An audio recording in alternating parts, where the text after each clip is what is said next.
Secundaria segundo grado. Ciencias. Física. Isaac Newton.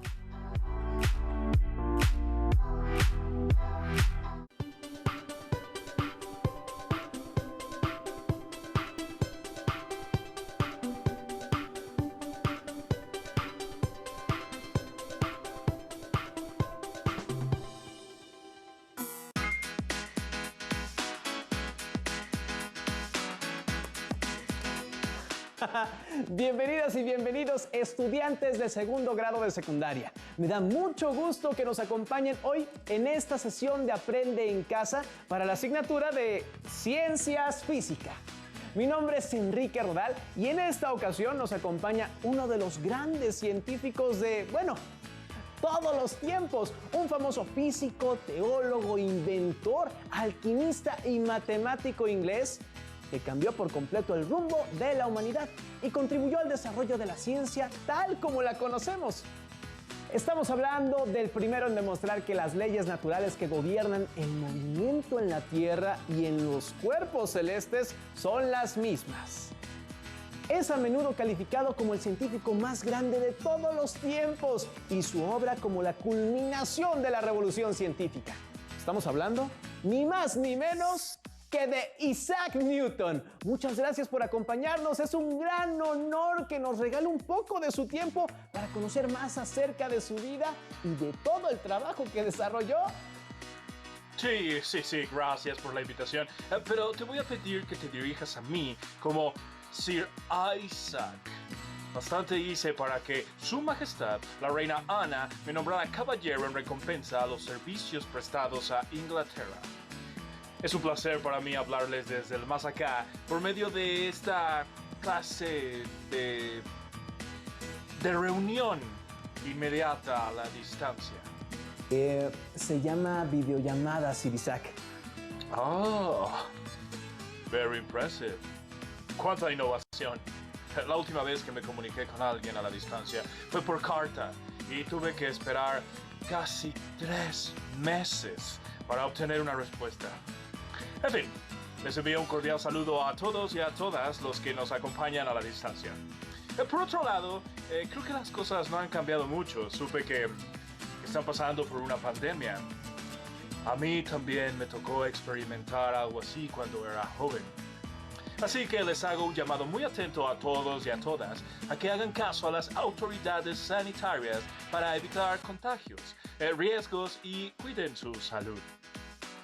Ustedes que nos ven desde casa, no olviden usar cubrebocas, lavarse constantemente las manos y, si es posible, permanezcan en sus casas para que pronto lleguemos al semáforo verde y regresemos a nuestras escuelas. Recuerden, si te cuidas tú, nos cuidamos todos. Veo que está al pendiente de lo que pasa en nuestros días, Sir Isaac. Sí, a veces es necesario. Además, aquí parece que nadie se puede guardar cualquier noticia que escucha. Alumnas y alumnos, tengan a la mano su siempre confiable cuaderno y lápiz o bolígrafo para que tomen nota de lo que a su consideración sean los aspectos más relevantes de la vida y obra de nuestro invitado. Si requieren apoyo visual, preparen sus hojas Ledger, punzón y regleta. Recuerden, si les surgen dudas sobre lo que se mencione, también anótenlas. Más tarde podrán investigarlas en libros especializados o en páginas de internet confiables. Sir Isaac, ¿le parece si iniciamos la entrevista? Of course. Espero que este tiempo sea suficiente para poder platicarles todas las cosas asombrosas y los aportes que realicé, y no solo en la ciencia. Tengo entendido que usted nació de forma prematura el 4 de enero de 1643 en el seno de una familia campesina en Woolsthorpe Manor, una pequeña aldea del condado de Lincolnshire, Inglaterra. No. That's a mistake. Yo nací el 25 de diciembre de 1642, según lo indicaba el calendario juliano, que era el que usábamos en Inglaterra. ¿Cree que nos podría platicar ahora un poco sobre sus padres y su familia? De mi padre no sé mucho. Murió 3 meses antes de que yo naciera. Se llamaba igual que yo, Isaac. Mi madre, Hannah Icecock, pues decidió casarse y hacer otra familia con el reverendo Barnabas Smith. Ese señor ha sido el único que me hizo pecar y amenazarlo con hacerle daño.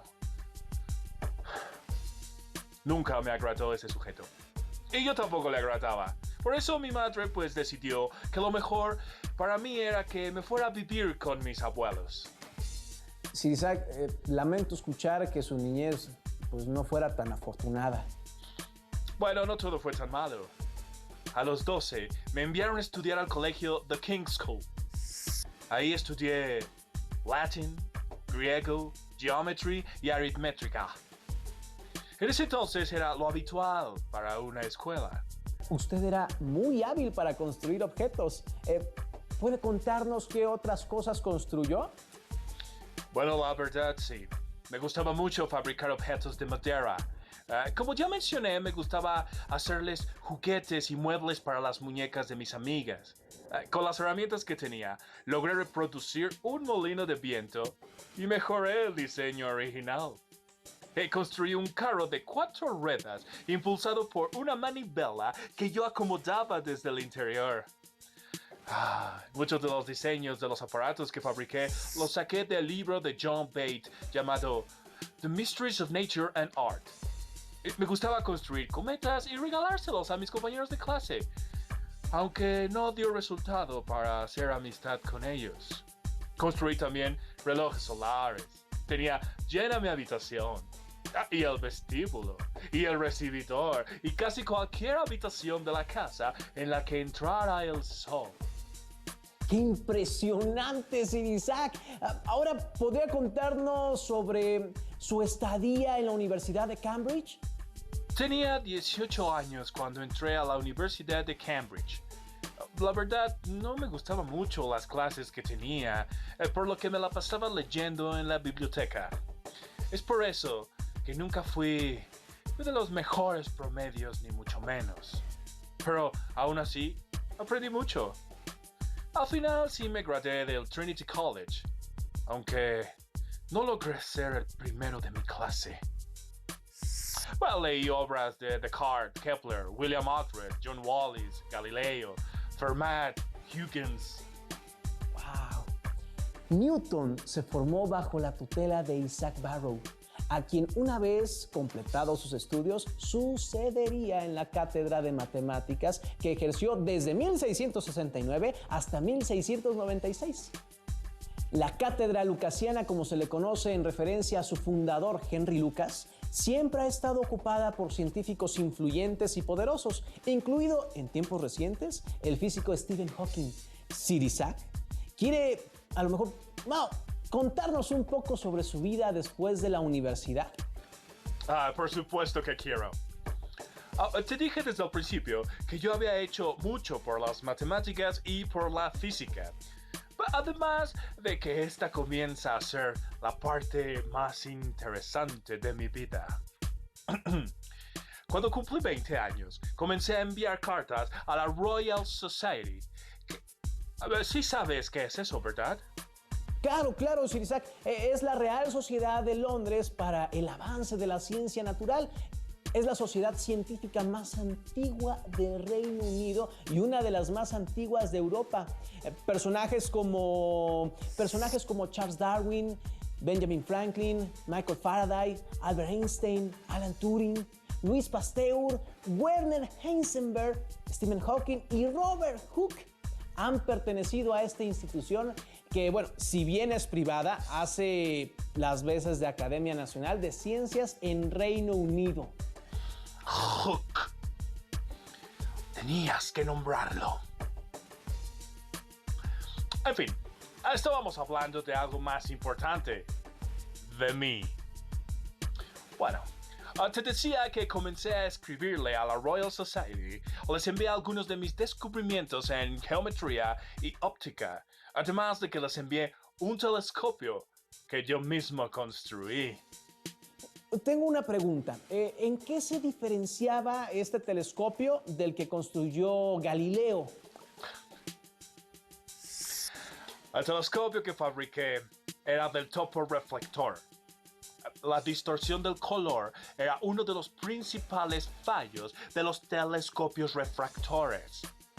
Esto pasaba porque los espejos de esta clase de telescopios se comportaban como prismas, dividiendo la luz blanca en un arco iris de colores alrededor de los objetos observados. ¡Qué interesante! ¿Y usted lo armó todo, Sir Isaac? Everything. Todo. Hice el tubo, la montura, los accesorios, coloqué el ocular. Elegí una aleación de estaño y cobre como los materiales más adecuados para el espejo objetivo. Para que me resultara más sencillo, elegí una forma esférica para el espejo en lugar de una parábola, y esto ocasionó un poco de aberración esférica, pero corregía la aberración cromática. Añadí un espejo secundario diagonal montado cerca del foco del espejo primario para reflejar la imagen en un ángulo de 90 grados a un ocular montado en el lateral del telescopio. Con mi telescopio pude observar las 4 lunas de Galileo en Júpiter y la fase creciente de Venus con dicho telescopio. En la Royal Society quedaron tan impresionados con él que se lo enseñaron a Carlos II de Inglaterra en enero de 1672.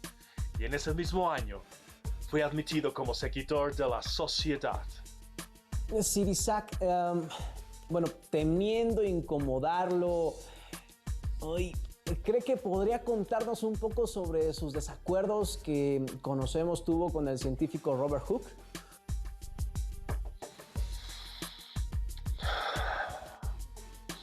Bueno, el primer desacuerdo, como tú lo llamas, fue cuando envié mi escrito sobre la teoría del color. Ahí argumenté que la luz estaba formada por partículas. Hooke me dijo que le parecía interesante mi hipótesis. ¡Le dijo hipótesis a mi teoría! Esto me ofendió muchísimo, pero tuve que contenerme un poco, pues Hooke era toda una autoridad, y no solo en el campo de las ciencias.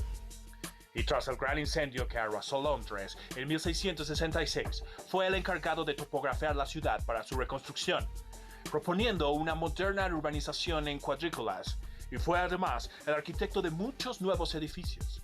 Contribuyó al diseño de otros como el Real Observatorio de Greenwich y concibió el método usado para construir la cúpula de la Catedral de San Pablo. Tengo una duda, ¿ese fue el único desacuerdo que tuvieron? Por supuesto que no. A ese señor solo le interesaba molestarme. Pero la vida me enseñó que la venganza es un plato que se sirve frío.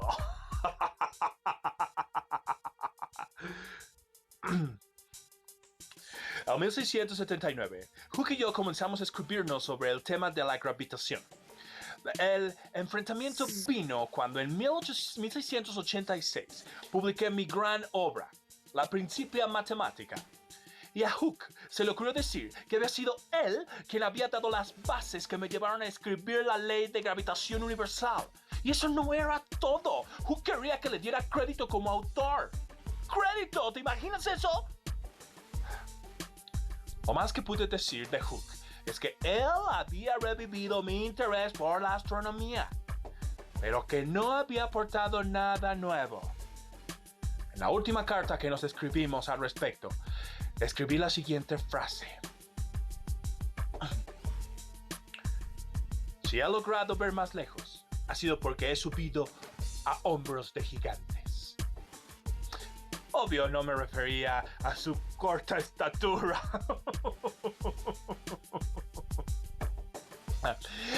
sino a que mis resultados se debían a las aportaciones de grandes matemáticos y científicos de todos los tiempos. Después de todos estos desacuerdos, prometí que no publicaría absolutamente nada más sobre mi teoría corpuscular de la luz hasta que Hooke se muriera. Y eso pasó en 1703. Y yo publiqué mi libro, Optics, en 1704. Cuando Hooke murió, me nombraron presidente de la Royal Society. Durante mi mandato, después nos tuvimos que mudar de ese edificio y pues en las mudanzas siempre se pierden cosas. Y bueno, tristemente, esa vez se perdió el único retrato que quedaba de Hook. Así que nadie supo cómo era Hook por casi 4 siglos. Pues qué interesante historia, Sir Isaac Newton. Muchos le achacaban esta clase de arrebatos a que pues yo tenía una personalidad cruel o vengativa y que busca pleitos. Pero en mi defensa, es decir, que pasé largos periodos aislado, sin comer ni dormir, lo que resultó en que presentara una severa depresión, además de una crisis psíquica. Muchos dicen que todo era por la alta concentración de mercurio que tenía en mi cuerpo. El mercurio es altamente neurotóxico, pero lo que esto explicaría los cambios pues de mi conducta. Yo creo que el mercurio solo hizo que mi brillante cabellera se tornara gris.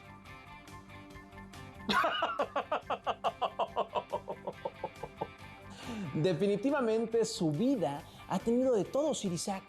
Te dije que mi vida era muy interesante. Vaya que sí. Y a todo esto, Sir Isaac, ¿por qué tenía mercurio en su cuerpo?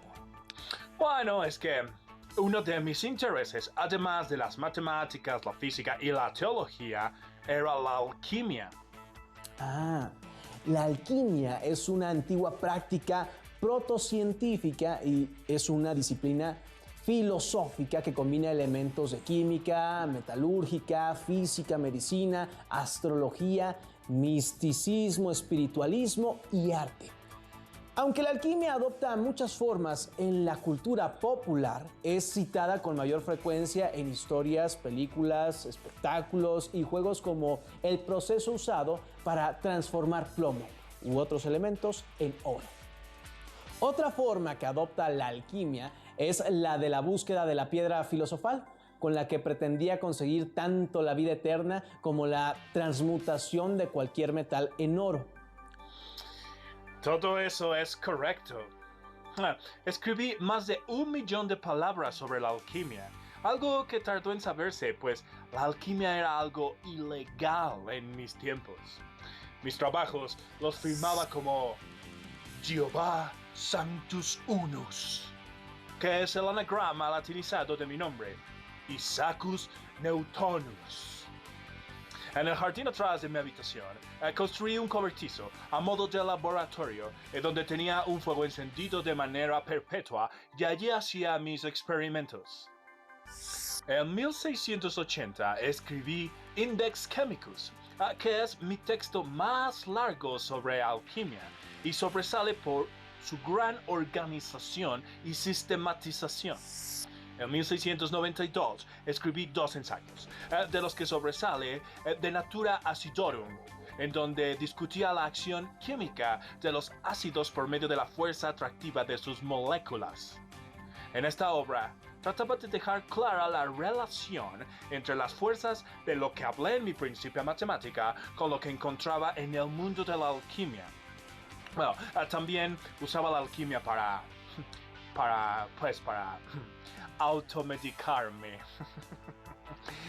Nunca le tuve mucha confianza a la medicina, por lo que usaba mis conocimientos en alquimia para hacer remedios caseros. Bueno, no me regañes. Los remedios alquímicos no deben ser tan malos. Yo viví hasta los 84 años, cuando la esperanza de vida no pasaba de los 50 años. Y disculpe, Sir Isaac, ¿puede platicarnos un poco sobre su gran obra, Principia Mathematica? Claro. Mi gran obra, Philosophiae Naturalis Principia Mathematica, del latín Principios Matemáticos de la Filosofía Natural, aunque todo mundo se refiere a él simplemente como Principia. Si no hubiera sido por mi amigo Edmund Halley, que me convenció de publicar mi compendio de mecánica, seguramente hubiera terminado por destruir todo ese material por miedo a las críticas. Y le agradecí a Halley en las primeras páginas de mi libro. Los 3 libros de esta obra contienen los fundamentos de la física y la astronomía, escritos en el lenguaje de la geometría pura. El libro 1 contiene el método de las primeras y últimas razones, y bajo la forma de notas o escolios que se encuentran como anexo del libro 3, la teoría de las fluxiones. Algunos se quejan de que para esas épocas más modernas es un trabajo difícil de leer, pues la notación que se utiliza actualmente se parece más a la de Leibniz y no a la mía. Pero bueno, eso ya no es mi culpa. Y bueno, en el campo de la mecánica recopilé los hallazgos de Galileo y enuncié mis 3 famosas leyes de movimiento. De estas 3 leyes pude deducir la fuerza de gravitación entre la Tierra y la Luna y demostrar que esta es directamente proporcional al producto de las masas e inversamente proporcional al cuadrado de la distancia, multiplicando este cociente por una constante llamada constante de gravitación universal. Además, generalicé esta ley a todos los cuerpos del universo, con lo que esta ecuación se convirtió en la ley de gravitación universal. ¡Universal! ¿Sabes qué significa eso? Que esa ecuación tan sencilla explica por qué el universo se comporta como lo hace, sin importar dónde estés o con quién lo describa. Mi amigo Halley se apoyó en mis cálculos y observaciones previas para predecir la trayectoria de un cometa avistado en 1682, mismo que regresaría en 1758. Ese cometa es justo el que se conoce como el cometa Halley, que orbita alrededor del Sol cada 75 años. Esta es justo la obra por la que se le reconoce hasta nuestros días, Los Principia. Sin embargo, Sir Isaac, usted trascendió más allá de la ciencia, la alquimia y la teología. ¿Es correcto, no? Así es. En 1687 defendí los derechos de la Universidad de Cambridge contra el rey Jacobo II, que intentaba transformar la universidad en una institución católica. Como resultado de la eficacia que demostré, fui elegido miembro del Parlamento en 1689. Mantuve mi escaño durante varios años, aún después de que destronaran al rey. Después de ejercer casi 30 años como profesor de la cátedra lucasiana, renuncié para aceptar la responsabilidad y el cargo del director de la Casa de Moneda en 1696. Durante este periodo fui un incansable perseguidor de los falsificadores, a los que enviaba la horca, y propuse por primera vez el uso del oro como patrón monetario. En esa época había muchos embaucadores que se dedicaban a raspar las monedas de plata para obtener metal, fundirlo y venderlo. Para evitar esto, se me ocurrió ponerle rayas al borde de las monedas. Así, si las llegaban a raspar, se podía notar. Esto también era, pues, una falta que se castigaba con la cárcel. Me gustaba desarrollar mis talentos y participar en actividades diferentes a las que había realizado en Cambridge. Aún así, me pesa un poco que durante los últimos 30 años de mi vida abandoné prácticamente toda actividad científica. Bueno, creo que de momento es todo lo que quiero compartir con ustedes. Adiós. Sir Isaac Newton fue elegido presidente de la Royal Society en 1703 y reelegido cada año hasta su muerte.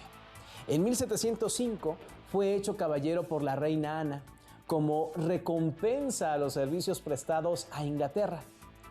Los últimos años de su vida se vieron ensombrecidos por la controversia de envergadura internacional con Leibniz a propósito de la prioridad de la invención del nuevo análisis. Acusaciones mutuas de plagios secretos disimulados en criptogramas, cartas anónimas, tratados inéditos, afirmaciones a menudo subjetivas de amigos y partidarios de los dos gigantes enfrentados, celos manifiestos y esfuerzos desplegados por los conciliadores para aproximar a los clanes adversos.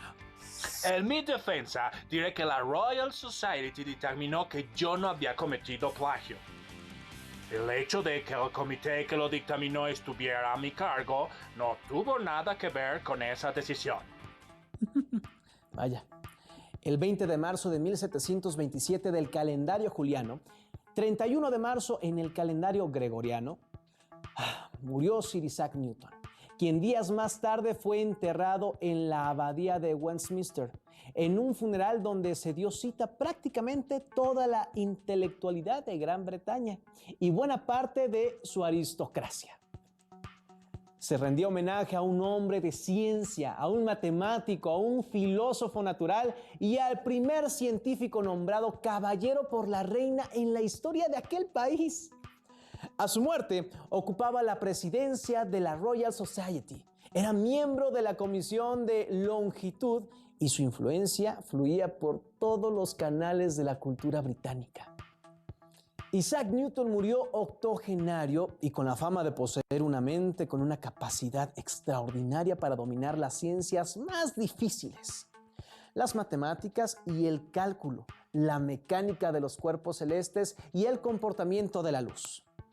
De hecho, sus contemporáneos lo admiraron tanto que no pudieron contener sus exageraciones.